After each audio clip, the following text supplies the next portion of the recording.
శంకర భగవత్పాదులు భజగోవిందం చేస్తూ స్తోత్రం చేస్తారు ఆ గంగమ్మని.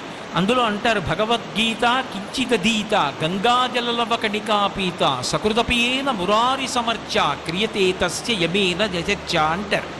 ఈ లోకంలో పుట్టినటువంటి వ్యక్తి యమధర్మరాజుతో చర్చ చెయ్యకుండా ఉండాలి అంటే 3 తెలుసుకుని ఉండాలి అన్నారు శంకరాచార్యుల వారు. భగవద్గీత కించిదీత, కనీసం రోజు భగవద్గీతలో ఒక్క శ్లోకాన్ని చదువుకో. గంగాజలలవ కణికాపీత, గంగానది జలాల్ని ఒక్క బొట్టైనా నోట్లో వేసుకున్నవాడెవరుంటాడో వాడు. గంగాజలలవ కణికాపీత సకృతపియేన మురారి సమర్చ, ఒక్కసారైనా విష్ణువు యొక్క పూజ చేసినటువంటి వాడు.